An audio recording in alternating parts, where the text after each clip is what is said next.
Je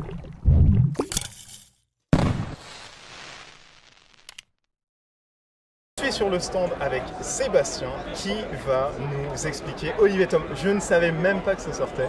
Mais tu dis c'était peine perdue, c'était au Club Dorothée et puis sur Arte en c'est parti. Et je suis passé sur le stand, j'ai fait oh, mais quelle est cette boîte avec le petit générique. Est-ce qu'il y a le générique quand on ouvre la boîte? Non, quand même pas, non. Donc tu vas nous présenter du coup Olivier Tom, comment on joue à voilà. Olivier Tom? Alors en fait dans Olivier Tom c'est un jeu de cartes. Chaque carte propose un joueur de la saga avec les possibilités que ce joueur a de faire des tirs ou des passes. Donc ces possibilités elles sont représentées par les flèches bleues et elles sont associées à une valeur de dés, mais j'y reviendrai plus tard. En fait, sur le jeu, on a en marge du plateau, on a une zone de sélection qui peut contenir jusqu'à 6 joueurs. Et à chaque fois qu'on va vouloir prendre un de ces joueurs pour le faire entrer dans son équipe, on va devoir s'acquitter d'un coup. Alors ce coup, il est indiqué dans le coin inférieur gauche de la carte. Le coup en bas à gauche. C'est ça, voilà. Donc si je veux mettre ce joueur dans ma zone de jeu, il va falloir que je me débarrasse de 2 autres cartes en fait dans ma zone de sélection. Donc ça c'est pour le mécanisme le plus élémentaire.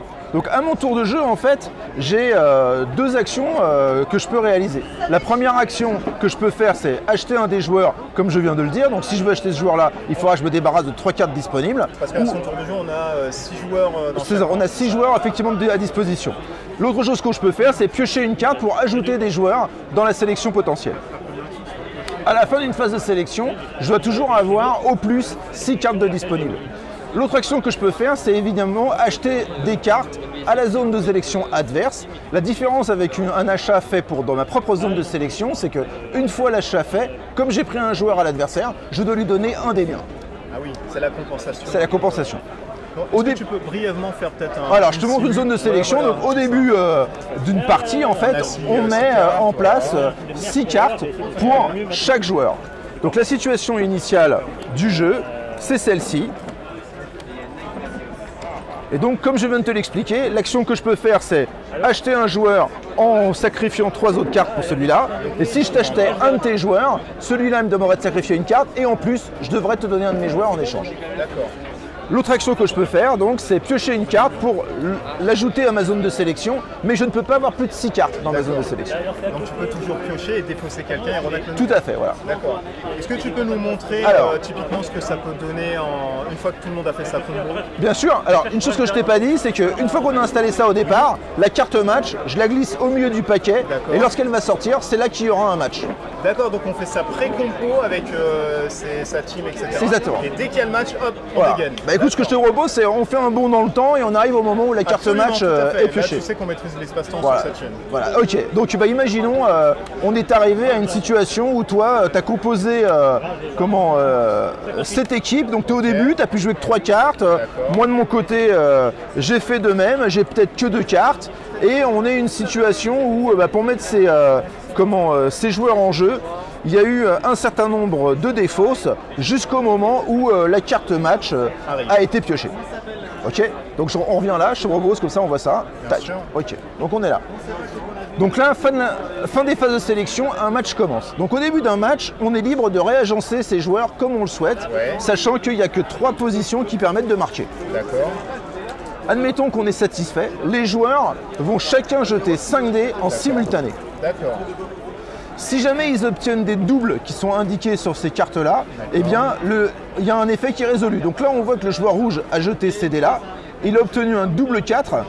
Double 4, ça indique une blessure. Ce joueur est blessé, il ne peut plus participer au match. Ça montrait le joueur très fort mais qui se blesse. Voilà, c'est ça. Lui, tu vois, double 3, il est tombé. Donc je ne peux pas jouer avec. Maintenant, on regarde ce qui se passe avec les autres dés. On va essayer de les disposer. Donc là, cette flèche appelle un 4. Tac, j'ai le droit de le mettre. Ici, aucun de mes dés n'est satisfaisant.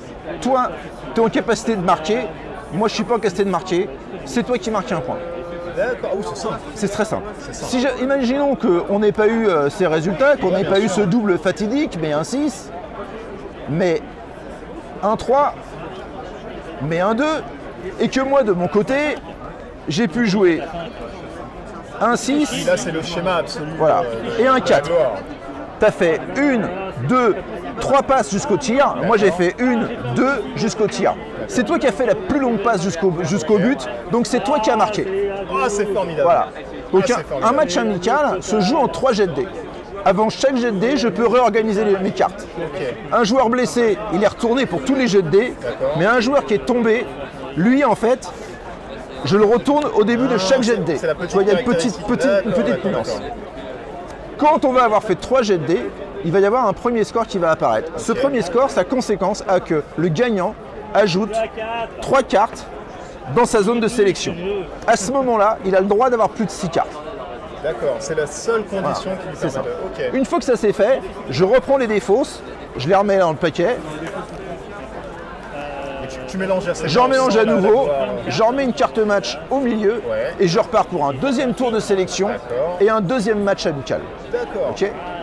Quand j'aurai joué deux matchs amicaux, j'aurai déjà une équipe un peu plus construite, avec, là, ça sera plus fort. avec un peu plus de joueurs, et on aura une équipe un peu plus composée.